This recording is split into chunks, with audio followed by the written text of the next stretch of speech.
Okay, तो आज F block element की स्टडी कर लेते हैं। ठीक है ना, ये तो बहुत ही छोटा सा टॉपिक है। तो देखो, एफ ब्लॉक का एलिमेंट स्टार्ट कर रहे हैं। तो ये मैंने यहाँ इलेक्ट्रॉनिक कॉन्फ़िगरेशन वैसे कोई नया नहीं है ये भी। तो देखो, एफ ब्लॉक एलिमेंट कहाँ से शुरू होते हैं, तो ध्यान रखना सीरियम से स्टार्ट होता है एफ ब्लॉक, है ना। जो लैंथेनम होता है वो डी ब्लॉक का एलिमेंट है। हमेशा ये कन्फ्यूज़न होता है क्योंकि कहते हैं इसको लैंथेनाइट से। लैंथेनाइट इसलिए कहते हैं क्योंकि लैंथेनम के बाद आता है, तो ध्यान रखना सीरियम से शुरू हो रहा है ये। ठीक है, और मैंने इसका इलेक्ट्रॉनिक कॉन्फ़िगरेशन लिखने का तरीका भी बताया था। वैलेंस शेल के इलेक्ट्रॉन्स लिख लो 3 से लेके जैसे यहाँ 17 तक लिखे हुए हैं।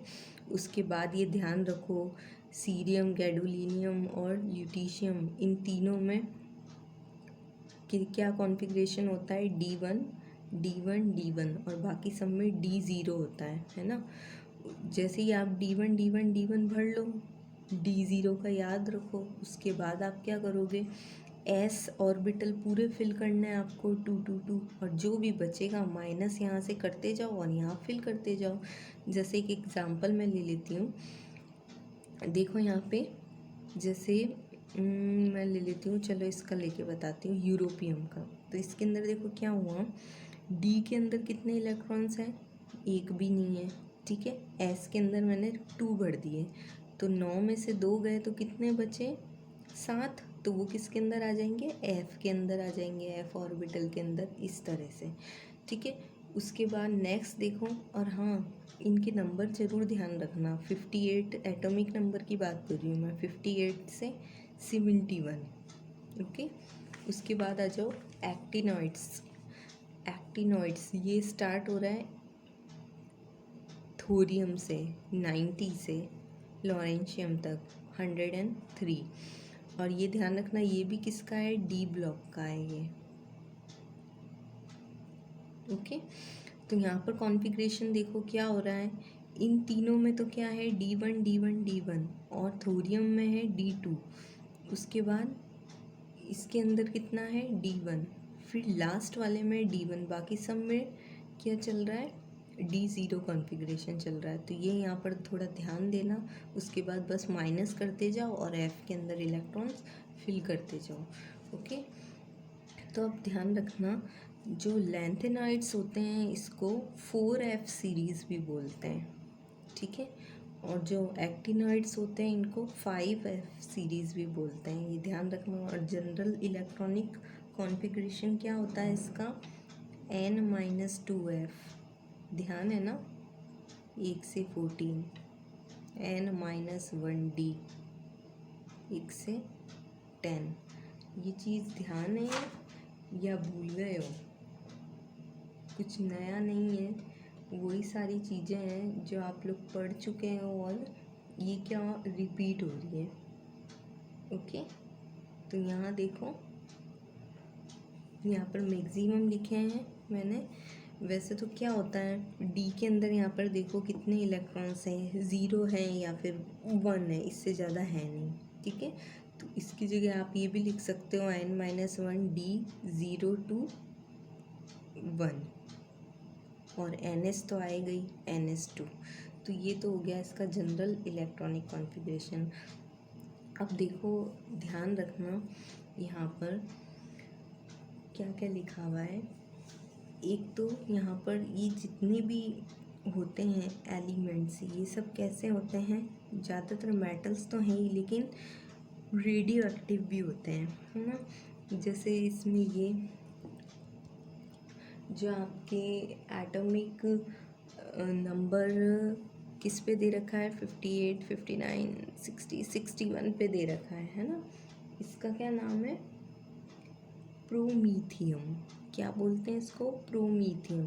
तो ये यहाँ पर क्या दे रखा है, रेडियो एक्टिव होता है, तो ये चीज़ ध्यान रखना। उसके बाद आ जाओ एक्टिनॉइड्स पे। तो एक्टिनॉइड्स के अंदर ये देखो आप, जितने भी एक्टिनॉइड्स होते हैं वो सब क्या होते हैं, रेडियो एक्टिव होते हैं। और एफ ब्लॉक के एलिमेंट्स को इनर ट्रांजिशन एलिमेंट्स भी बोलते हैं। क्यों बोलते हैं, क्योंकि देखो ये है न्यूक्लियस, फिर 4f ऑर्बिटल, फिर 5d और फिर एंड में 6s आता है।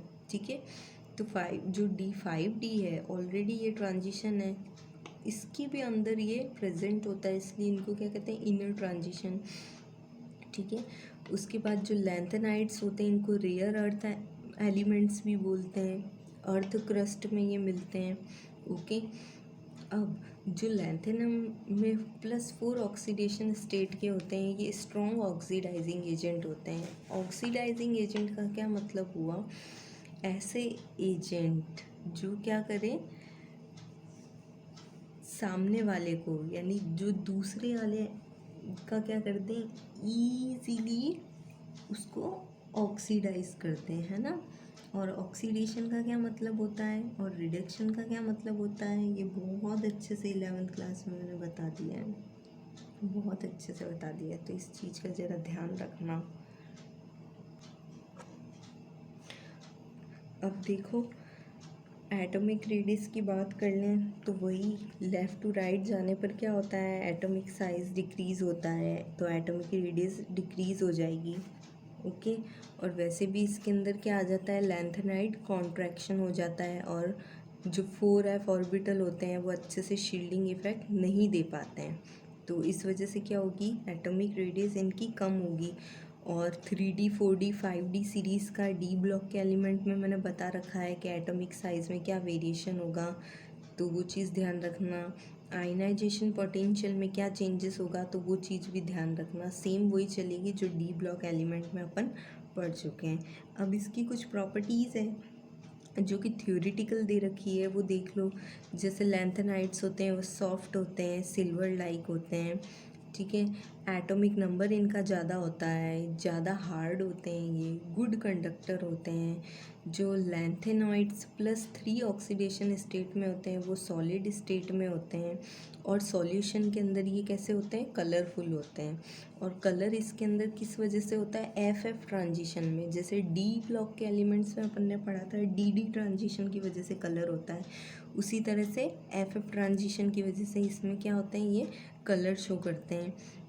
मिश मेटल्स बनाते हैं, एक बहुत ही अच्छा सा टॉपिक दे रखा है कि मिश मेटल के अंदर कौन कौन से एलिमेंट्स होते हैं, तो ध्यान रखना, सीरियम, लैंथेनम, नियोडीमियम। ठीक है, तो ये सब होते हैं जो मिश मेटल बनाते हैं, इनका परसेंटेज दे रखा है, तो वो परसेंटेज ज़रा ध्यान रखना कि जैसे सीरियम होता है वो 50% होता है, लैंथेनम होता है 25% होता है, इस तरह से। ठीक है, सीरियम का यूज़ गॉगल्स में आता है, गॉगल्स का जो ग्लास होता है उसके अंदर काम आता है सीरियम। अब आ जाओ एक्टिनॉइड्स में, तो एक्टिनॉइड्स जो होते हैं वेरिएबल ऑक्सीडेशन स्टेट शो करते हैं।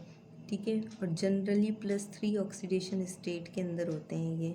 और ये चीज़ ध्यान रखना, जो लैंथेनम होते हैं वो भी +3 ऑक्सीडेशन स्टेट शो करते हैं। दोनों की ऑक्सीडेशन स्टेट की टेबल आप लोगों को बुक के अंदर मिल जाएगी, पूरी की पूरी टेबल अच्छे से लर्न कर लेना, क्योंकि एग्ज़ाम में किसी की भी ऑक्सीडेशन स्टेट पूछी जा सकती है।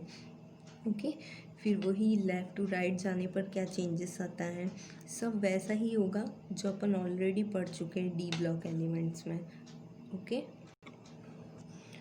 उसके बाद देखना कुछ रिएक्शंस दे रखी है लैंथेनाइड्स की, छोटी छोटी सी, कि वाटर के साथ रिएक्ट करके क्या बनाते हैं, ऑक्सीजन के साथ, हाइड्रोजन के साथ, हैलोजन के साथ, नॉन मेटल के साथ। तो ये सारी जो भी रिएक्शन है बुक के अंदर तो बहुत अच्छे से दे रखी है, पूरी थियोरेटिकल लैंग्वेज देके, और यहाँ पर मैंने शॉर्ट फॉर्म में लिख रखा है, ये याद करने से क्या इजीली लर्न हो जाएगी। तो वो छोटी छोटी रिएक्शन है, वो तो आपको बुक से ही पढ़नी पड़ेगी, है ना, किससे रिएक्ट करके ये क्या बना रहे हैं। अब इसके बाद एक छोटा सा टॉपिक बच रहा है कि लैंथेनाइड और एक्टिनाइड्स में क्या सिमिलैरिटीज़ हैं।